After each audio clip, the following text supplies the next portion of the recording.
Capítulo 4. Maese Jacques Coppenole. Mientras el pensionario de Gant y su eminencia intercambiaban una reverencia bajando mucho el cuerpo y unas palabras bajando todavía más la voz, un hombre de elevada estatura, cara ancha y hombros fuertes, se presentaba para entrar junto con Guillaume Rym. Habíase dicho un dogo al lado de un zorro. Su bicoquete de fieltro y su chaqueta de piel desentonaban en medio del terciopelo y la seda que lo rodeaban. El ujier, suponiendo que era un palafrenero despistado, lo detuvo. Amigo, no se puede pasar. El hombre de la chaqueta de cuero lo apartó de un empeñón. ¿Qué quiere este de mí?, dijo dando unas voces que atrajeron la atención de toda la sala hacia ese singular coloquio. ¿No es acaso quién soy? Su nombre, dijo el ujier. Jacques Coppenole. ¿Sus cargos? Calcetero del comercio de las 3 cadenetas de Gant. El ujier retrocedió, a anunciar a regidores y burgomaestres pase, pero a un calcetero eso era duro. El cardenal estaba en vilo, todo el pueblo escuchaba y miraba. 2 días hacía que su eminencia se afanaba en pulir aquellos osos flamencos para que resultaran un poco más presentables en público, y aquella salida de tono era un duro golpe. Sin embargo, Guillaume Rym se acercó al ujier en su ladina sonrisa. Anuncia maese Jacques Coppenole, secretario de los magistrados de la ciudad de Gant. Le susurró muy bajito. Ujier, añadió el cardenal en voz alta. Anuncia maese Jacques Coppenole, secretario de los magistrados de la ilustre ciudad de Gant.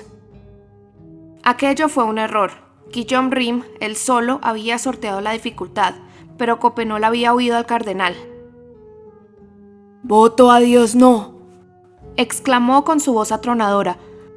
Jacques Coppenole calcetero. ¿Me oyes, ujier? Ni una palabra más, ni una palabra menos. Voto a Dios. Calcetero es suficientemente noble. El señor archiduque ha buscado más de una vez sus guantes entre mis calzas. Hubo un estallido de risas y aplausos. Un retruécano es comprendido enseguida en París y por consiguiente aplaudido. Añadamos que Coppenole era del pueblo y que aquel público que lo rodeaba era del pueblo también. Así pues, la comunicación se había establecido entre ellos de forma rápida, eléctrica y, por así decirlo, al mismo nivel.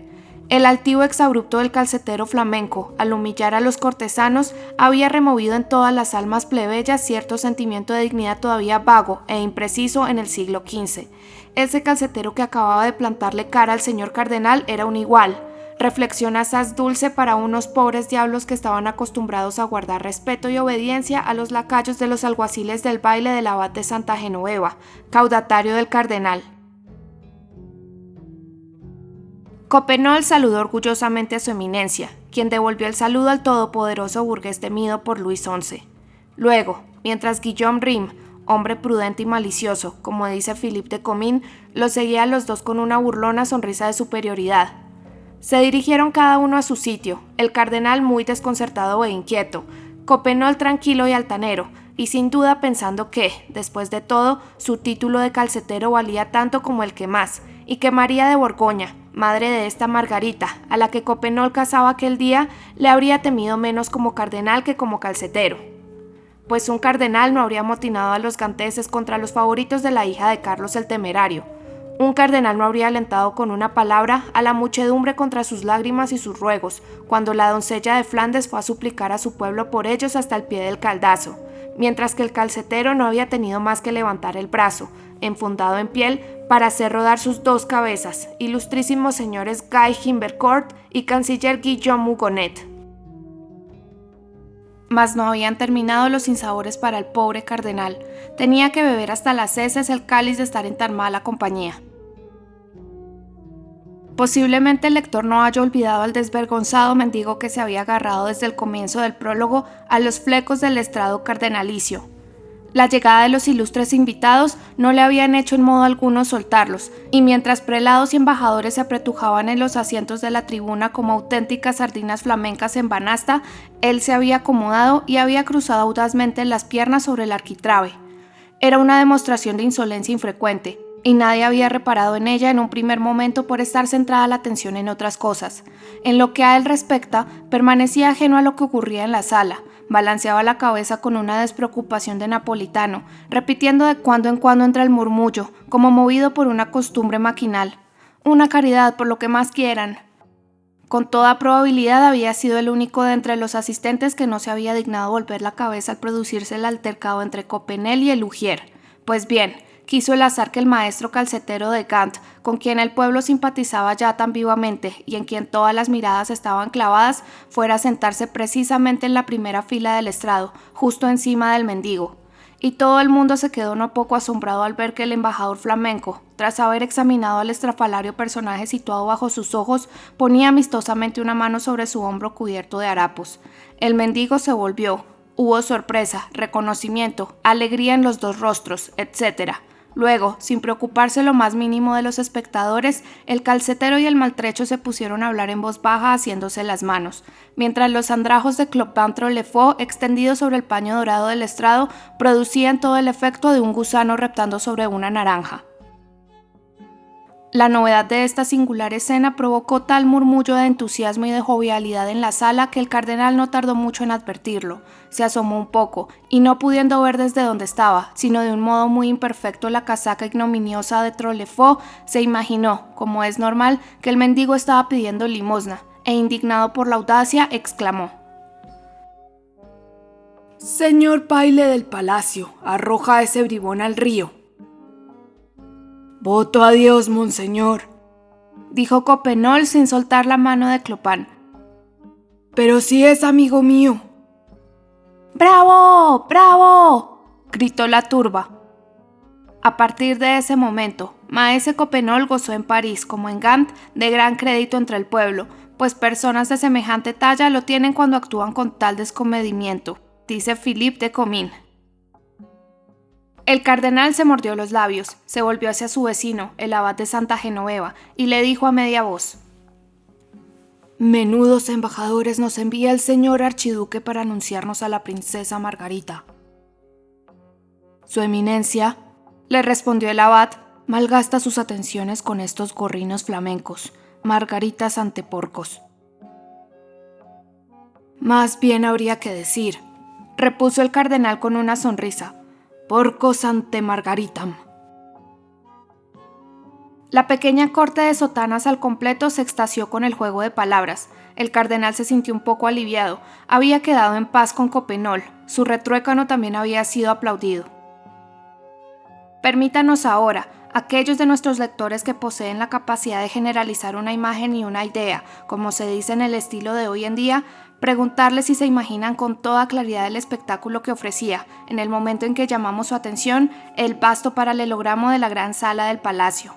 En el centro, adosado a la pared occidental, un amplio y magnífico estrado de brocado de oro, en el que van entrando en procesión, por una pequeña puerta ojival, grandes personajes sucesivamente anunciados por la voz chillona de un ujier. En los primeros bancos, muchas venerables cabezas ya, tocadas de armiño, de terciopelo y de escarlata. Alrededor del estrado, que permanece silencioso y digno, abajo, enfrente, por todas partes, un gran gentío y un gran bullicio.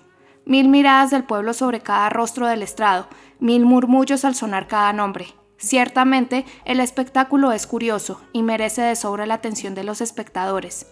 Pero ¿qué es esa especie de tablado, allá, al fondo de todo, con 4 fantoches abigarrados encima y otros 4 abajo?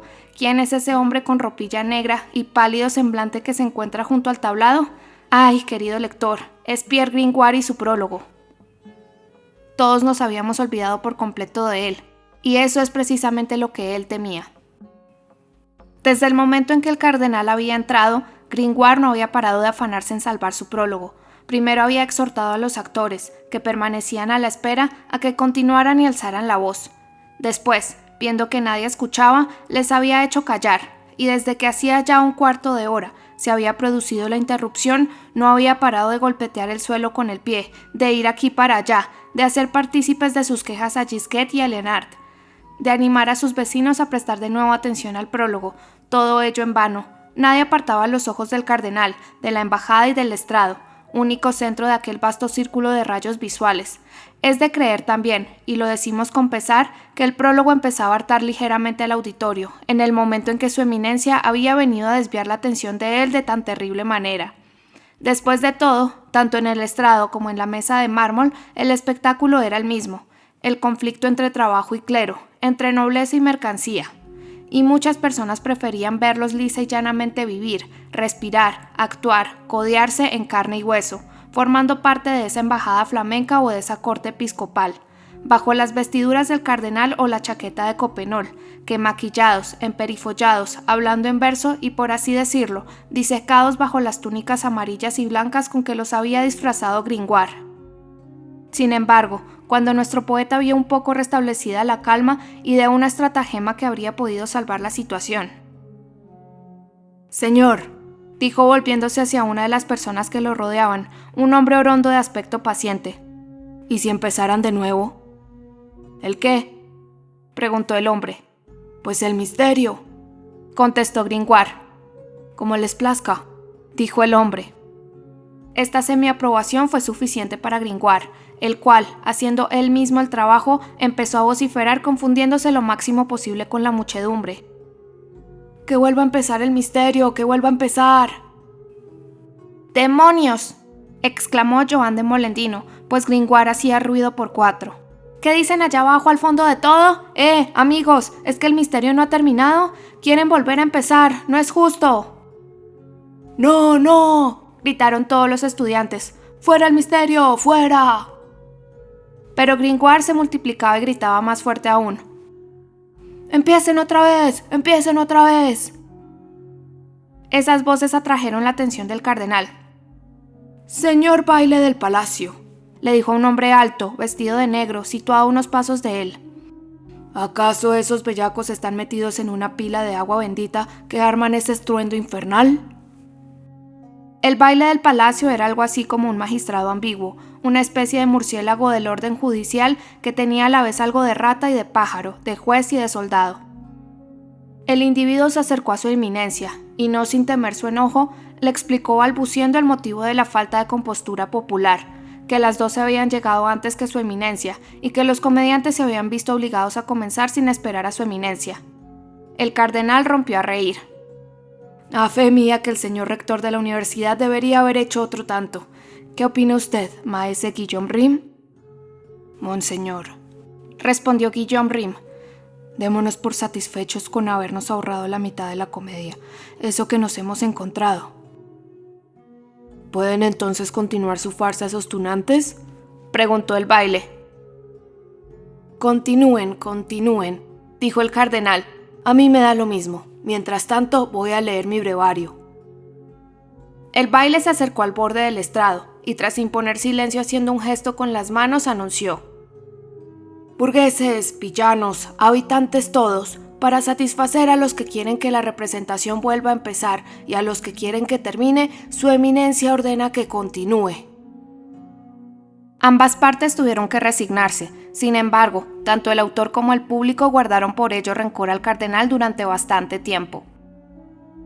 Los personajes que habían entrado en escena reanudaron pues su glosa, y Gringoire esperó que al menos el resto de su obra fuera escuchado, esperanza que no tardó en verse frustrada, al igual que sus otras ilusiones.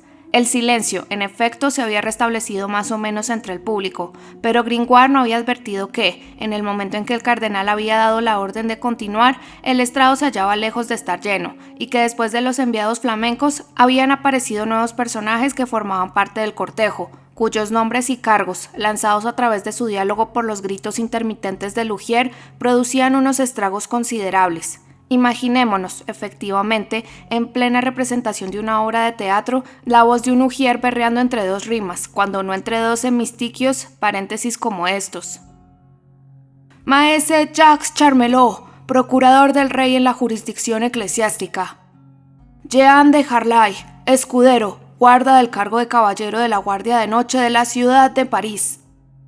Monsieur Galot de Genoalac, caballero, señor de Brusac, al mando de la artillería del rey. Maese Torragier, comisario de las aguas y los bosques del rey nuestro señor en las tierras de Francia, Champagne y Brie. Miser Louis Graville, caballero, consejero y chambelán del rey, almirante de Francia, conserje del bosque de Vincennes. Maese Denis Le Mercier, guarda de la casa de los ciegos de París», etcétera, etcétera, etcétera. Aquello resultaba cada vez más insoportable. Ese extraño acompañamiento, que hacía difícil seguir la representación, indignaba tanto más a Gringoire, cuanto que no podía ocultarse que el interés iba en aumento y que lo único que necesitaba su obra era ser oída. Resultaba difícil imaginar, en efecto, una composición más ingeniosa y dramática. Los 4 personajes del prólogo, metidos en su moral apuro, se lamentaban, cuando de pronto Venus en persona, vera inceso putait dea, como verdadera diosa por su forma de andar apareció. Se había presentado ante ellos luciendo una espléndida cortardía blasonada con el bajel de la ciudad de París. Venía a reclamar al delfín prometido a la más bella. Júpiter, cuyos truenos se oían retumbar en el vestuario, la apoyaba, y la diosa iba a salirse con la suya, es decir, prescindiendo de simbolismos, a casarse con el señor delfín, cuando una niña vestida de damasco blanco y con una margarita en la mano, diáfana personificación de la doncella de Flandes, se había presentado para luchar con Venus, golpe de efecto y peripecia. Tras una controversia, Venus, Margarita y los demás habían acordado someterse al buen juicio de la Santísima Virgen. Había otro personaje atractivo, el de Don Pedro, rey de Mesopotamia, pero con tantas interrupciones resultaba difícil entender qué pintaba allí. Todos habían subido por la escalera de mano.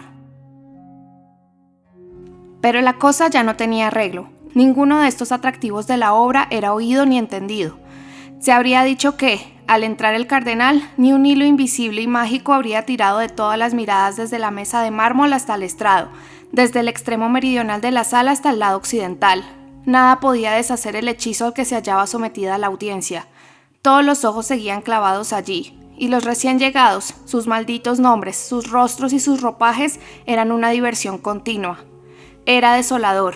Salvo Gisquet y Lienard, que se volvían de tanto en tanto cuando Gringoire les tiraba de la manga, salvo el hombre orondo y paciente que estaba a su lado, nadie escuchaba.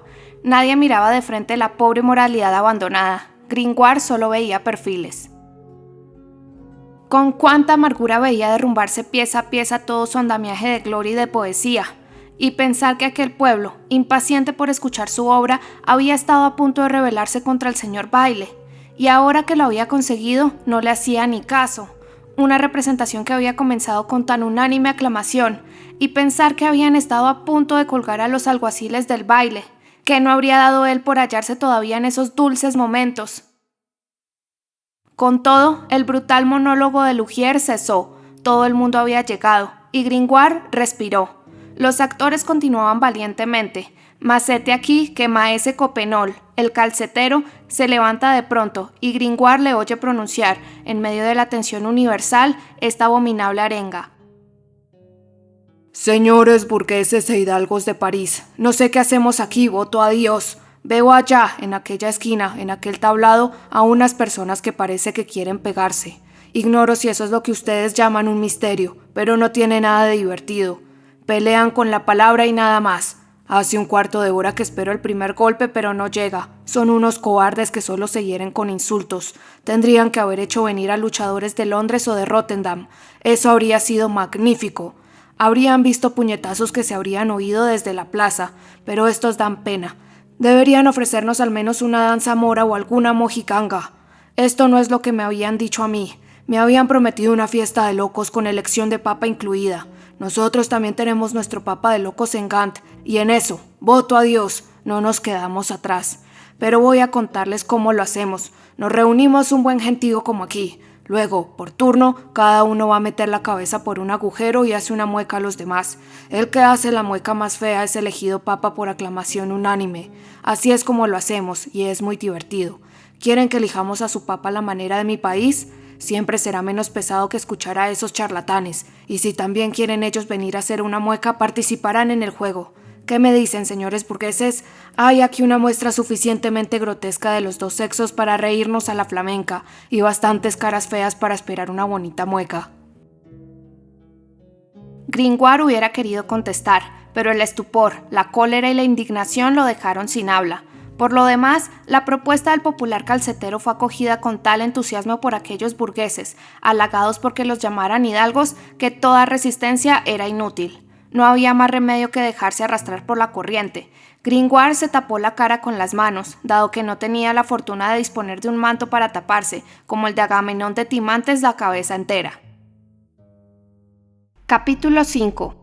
Quasimodo. En un abrir y cerrar de ojos todo estuvo preparado para poner en práctica la idea de Coppenole. Burgueses, estudiantes y curiales se habían puesto manos a la obra.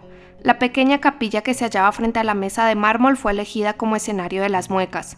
Un cristal que rompieron del bonito rosetón situado sobre la puerta dejó libre un círculo de piedra, a través del cual acordaron que los participantes metieran la cabeza. Para llegar hasta él, simplemente había que subirse a 2 toneles que habían cogido no sé dónde y puesto uno sobre otro de cualquier manera. Quedó establecido que para cada candidato, hombre o mujer, pues podían nombrar una papisa. Para preservar la impresión que causaría su mueca, se cubriría la cara y permanecería escondido en la capilla hasta el momento de su aparición. En menos de un instante, la capilla se llenó de participantes, tras los cuales la puerta se cerró. Coppenole, desde su sitio, ordenaba, dirigía y organizaba todo.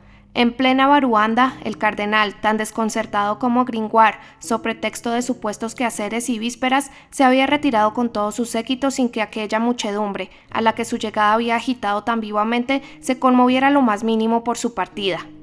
Guillaume Rym fue el único en advertir el aturullamiento de su eminencia. La atención popular, al igual que el sol, proseguía su revolución. Había partido de un extremo de la sala y tras haberse detenido un rato en el centro, se hallaba ahora en el otro extremo. La mesa de mármol y el estrado de brocado habían tenido su momento. Ahora le tocaba el turno a la capilla de Luis XI. Libre estaba ya la pista para toda suerte de locuras. Solo quedaban flamencos y chusma. Empezaron las muecas.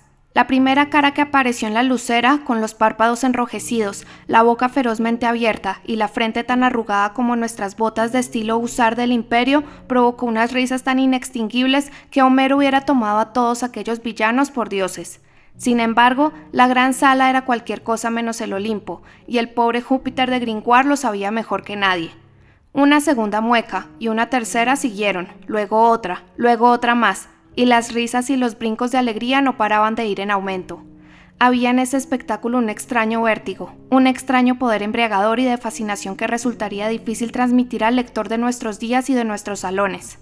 Imagínense los lectores una serie de rostros que presentaran sucesivamente todas las formas geométricas, desde el triángulo hasta el trapecio, desde el cono hasta el poliedro, todas las expresiones humanas, desde la cólera hasta la lujuria, todas las edades, desde las arrugas del recién nacido hasta las arrugas de la vieja moribunda, todas las fantasmagorías religiosas, desde Fauno hasta Belcebú, todos los perfiles animales, desde las fauces hasta el pico, desde el morro hasta el hocico.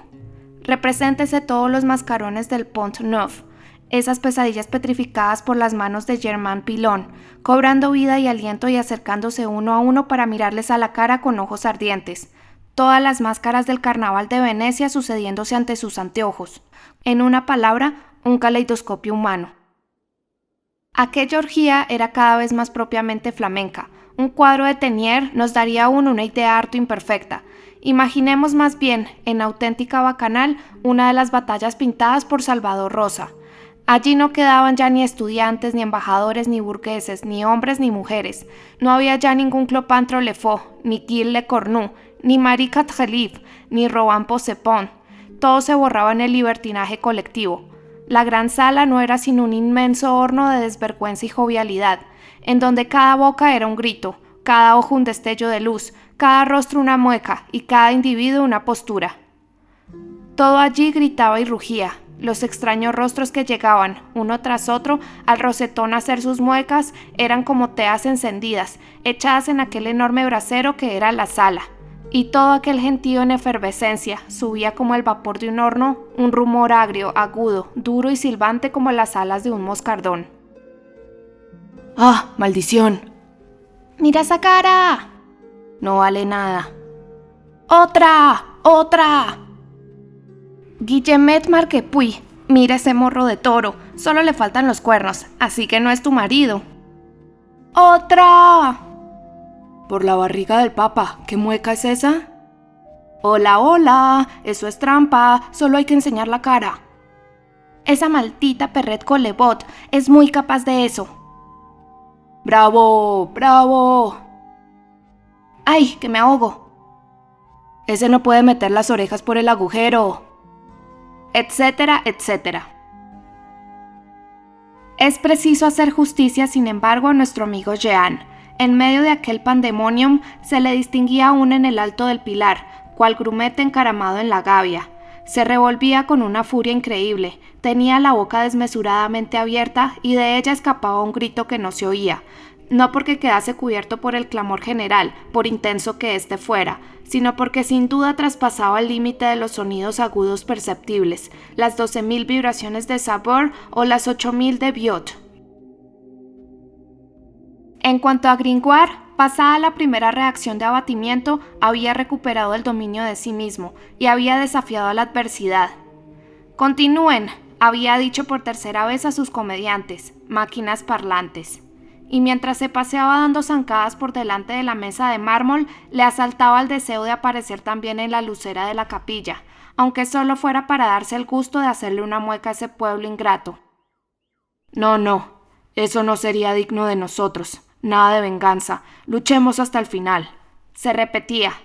El poder de la poesía sobre el pueblo es grande. Los haré volver. Ya veremos quién gana, si las muecas o las bellas artes. Por desgracia, él había seguido siendo el único espectador de su obra, y ahora era mucho peor que antes, ya solo veía espaldas. No, miento, el orondo hombre paciente, al que ya había consultado en un momento crítico, permanecía de cara al escenario. Gisquet y Lienard, en cambio, habían desertado hacía un buen rato.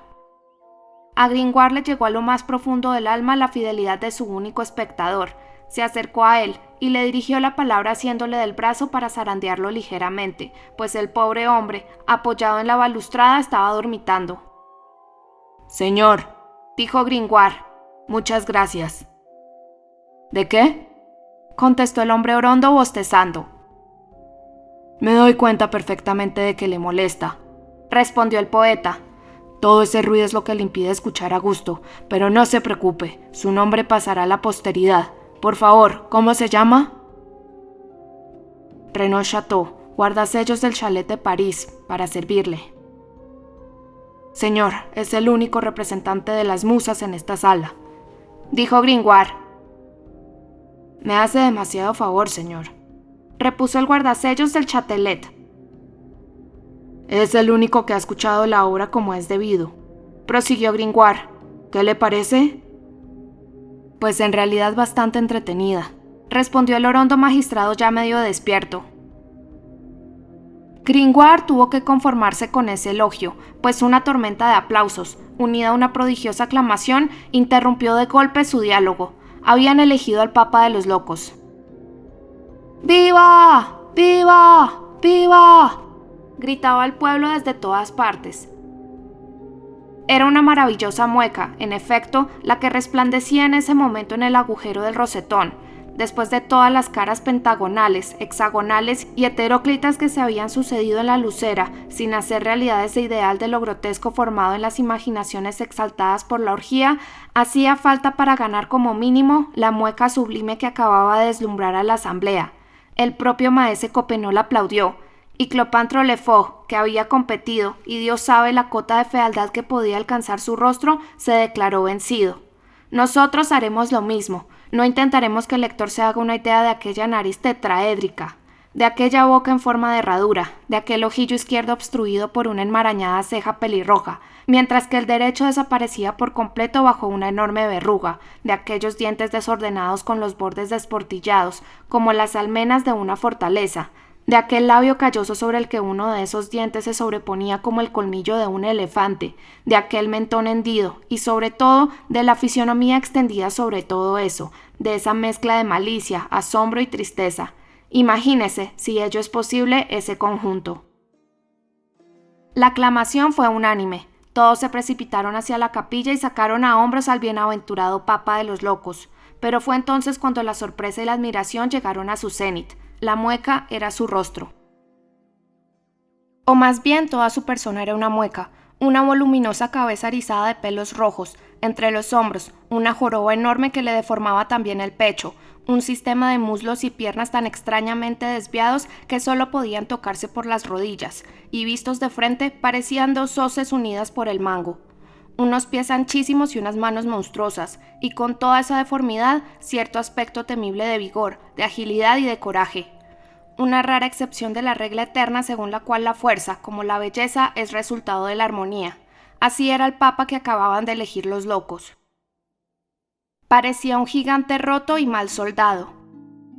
Cuando esta especie de cíclope apareció en la puerta de la capilla, inmóvil, fornido y casi tan ancho como alto, cuadrado en la base, como dice un gran hombre, el populacho lo reconoció de inmediato por su sobre todo mitad rojo y mitad morado, cuajado de campanillas de plata, y todavía más por la perfección de su fealdad, y exclamó con una sola voz: «¡Es Quasimodo el campanero! ¡Es Quasimodo, el jorobado de Notre Dame! ¡Quasimodo el tuerto! ¡Quasimodo el patizambo! ¡Viva! ¡Viva!».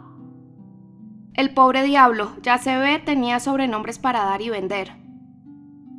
«¡Que se anden con ojo las mujeres preñadas!», gritaban los estudiantes. «O las que tienen ganas de estarlo», añadía Joan. Las mujeres en efecto se tapaban la cara. «Vaya mono más feo», decía una. «Y más malo que feo», añadía otra. «Es el diablo», añadía una tercera. «Tengo la desgracia de vivir al lado de la catedral y lo oigo rodar de noche por el canalón». «Con los gatos». «Sí, siempre anda por los tejados». «Nos echa conjuros por las chimeneas». «La otra noche vino a hacerme muecas por la ventana. Creía que era un hombre. Pasé un miedo». «Estoy segura de que va a los aquelarres. Una vez dejó una escoba en la puerta de mi casa». «Ah, qué repugnante cara de jorobado». «Ah, qué alma tan repulsiva». «¡Puaf!». Los hombres, por el contrario, estaban encantados y aplaudían. Quasimodo, objeto del tumulto, permanecía en la puerta de la capilla, de pie, taciturno y serio, dejándose admirar. Un estudiante, Robin Pausapán creo que era, se acercó demasiado a él para reírse en sus narices. Quasimodo se limitó a cogerlo por la cintura y lanzarlo a 10 pasos a través de la multitud sin decir una palabra. Maese Coppenole, maravillado, se aproximó a él. «Voto a Dios, por San Pedro, tu fealdad es la más perfecta que he visto en mi vida. Merecías el papado tanto en Roma como en París». Mientras esto decía, le pasaba alegremente la mano por la espalda. Quasimodo no se movió. «Me muero de ganas de ir de Francachela contigo», prosiguió Coppenole, «aunque me cueste un doceno nuevo de 12 torneses. ¿Qué te parece?». Quasimodo no contestó. «Voto a Dios», dijo el calcetero. «¿Acaso eres sordo?». Era sordo, en efecto. Sin embargo, empezaba a impacientarse por los modales de Coppenole y se volvió de repente hacia él con un rechinar de dientes tan formidable que el gigante flamenco retrocedió como un bulldog ante un gato. Se formó entonces alrededor del extraño personaje un círculo de terror y de respeto, que tenía como mínimo 15 pasos geométricos de radio. Una vieja le confirmó a maese Coppenole que Quasimodo era sordo. «¡Sordo!», exclamó el calcetero con su sonora risa flamenca. «Voto a Dios, es un papa perfecto». Yo lo conozco», dijo Jean, que había bajado por fin del capitel para ver a Quasimodo más de cerca. «Es el campanero de mi hermano el arcediano. Buenos días, Quasimodo». «Demonio de hombre», dijo Robin Pausapán, todavía maltrecho por la caída. «Aparece y es jorobado, se pone a andar y es patizambo, te mira y es tuerto, le hablas y es sordo. Demontre, ¿y qué hace con la lengua este Polifemo?». «Habla cuando quiere», dijo la vieja. «Se quedó sordo por tocar las campanas, pero no es mudo». «Eso es lo que le falta», observó Jean. «Y lo que le sobra es un ojo», añadió Robin Pausapán. «No», dijo juiciosamente Jean. «Un tuerto es mucho más incompleto que un ciego, sabe lo que le falta». Entretanto, todos los mendigos, todos los lacayos y todos los cortabolsas, unidos a los estudiantes, habían ido en procesión a buscar en el armario de la curía la tiara de cartón y la ridícula sotana del Papa de los Locos. Quasimodo dejó que se las pusieran sin pestañear y con una especie de docilidad orgullosa.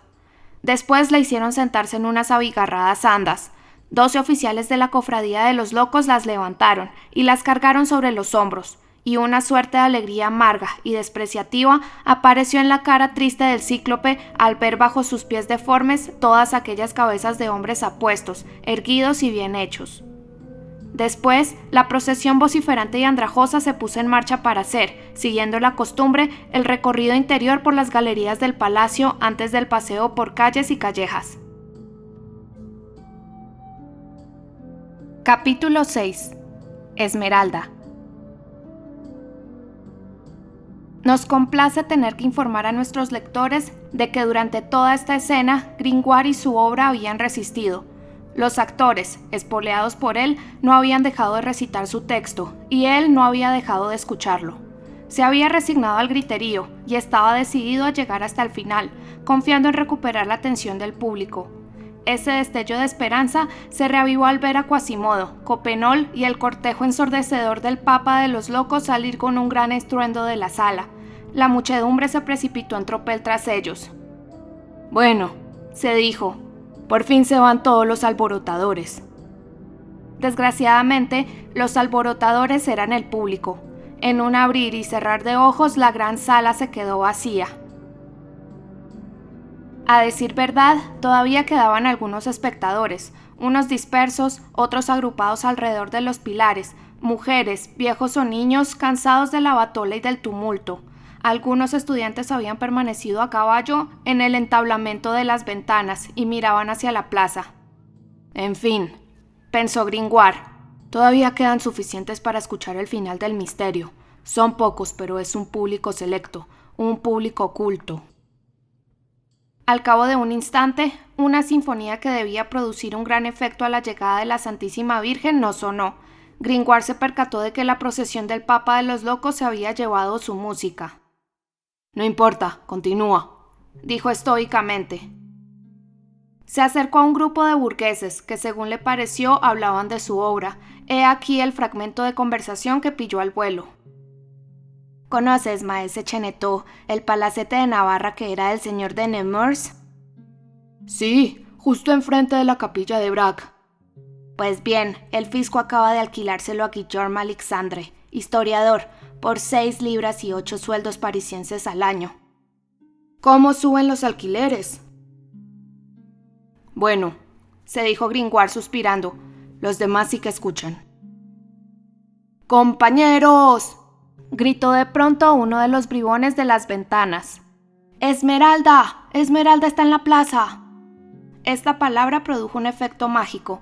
Todos los que quedaban en la sala se precipitaron hacia las ventanas y se encaramaron a donde pudieron ver repitiendo: «¡Esmeralda! ¡Esmeralda!». Al mismo tiempo, fuera se oía un estruendo de aplausos. «¿Qué quieren decir con eso de Esmeralda?», dijo Gringoire juntando las manos desolado. «Dios mío, parece que ahora les toca el turno a las ventanas». Se volvió hacia la mesa de mármol y vio que la representación se había interrumpido. Era justo el momento en que Júpiter tenía que aparecer con el rayo, pero Júpiter permanecía inmóvil bajo el escenario. «Miquel Giborn», gritó el poeta irritado. «¿Qué haces ahí? ¿No te toca ahora a ti? Pues sube». «Es que un estudiante acaba de llevarse la escalera», dijo Júpiter. Gringoire miró. El hecho no podía ser más cierto. Toda comunicación entre el nudo y el desenlace estaba cortada. «El muy sinvergüenza», murmuró. «¿Y para qué ha cogido la escalera?» «Para ir a ver a Esmeralda», respondió compungido Júpiter. «Anda, aquí hay una escalera que no sirve para nada, y se la ha llevado». Era el golpe de gracia. Gringoire lo recibió con resignación.